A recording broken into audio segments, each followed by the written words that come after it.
हमारो तरफ से जन्मदिन की हमारो तरफ से जन्मदिन की बधाइयाँ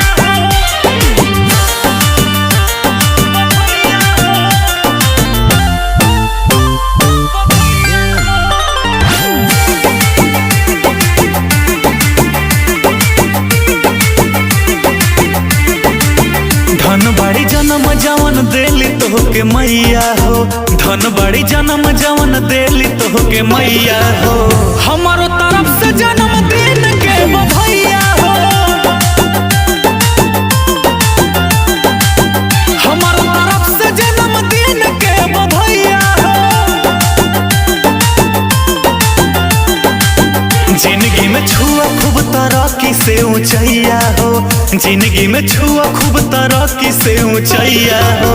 हमारो तरफ से जन्मदिन के बधाइयाँ हो,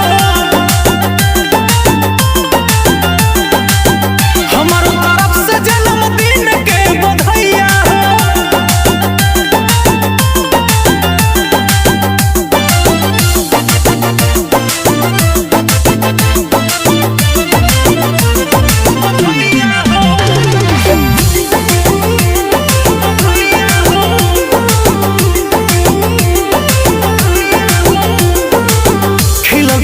सही गुलाब के जैसन नम खूबे होखे तू काम कर ऐसन। जिया तू सही शान से विनती करिले भगवान से, दूर रहो तोहरा से दुखावा बलैया हो, दूर रहो तोहरा से दुखावा बलैया हो। हमारो तरफ से जन्मदिन के बधाइयाँ हो, हमारो तरफ से जन्मदिन के बधाइयाँ हो।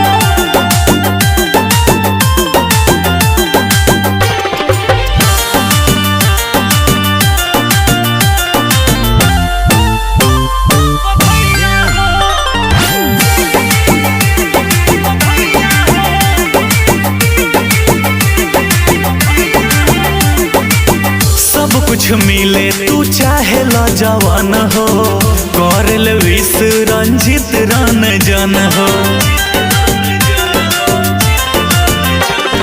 हमारो उम्र तोहके लागे हो, दुनिया में रह सबसे आगे हो। हंसे न कबो कतही तोहर नैया हो, हंसे न कबो कतही तोहर नैया हो। हमारो तरफ से जन्मदिन के बधाइयाँ हो, हमारो तरफ से जन्मदिन के बधाइयाँ हो।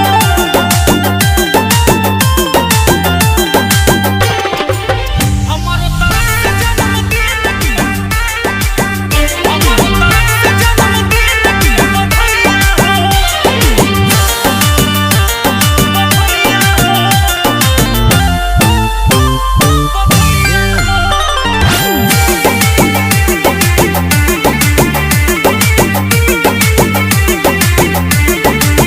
धन बाड़ी जन्म जवन देली तोहके मैया हो, धन बाड़ी जन्म जवन देली तोहके मैया हो।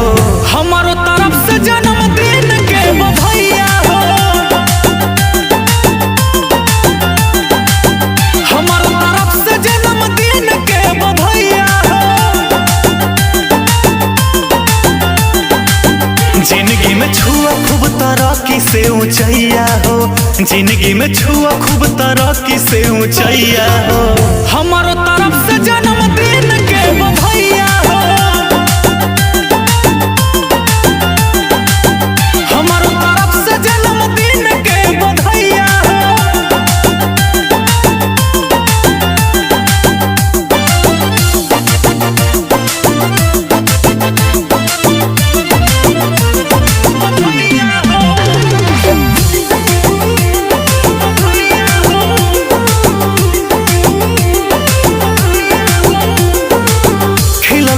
सही गुलाब के जैसन नम खूबे होखे तू काम कर ऐसन। जिया तू सही सा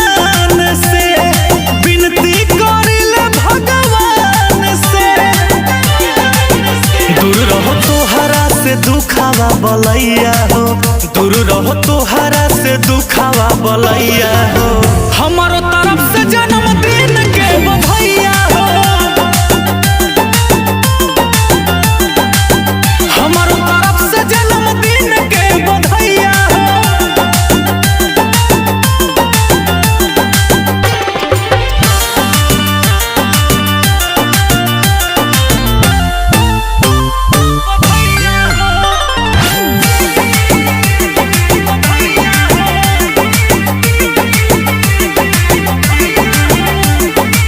सब कुछ मिले तू चाहे ला जवान हो, कर ले विश रंजित रन जन हो।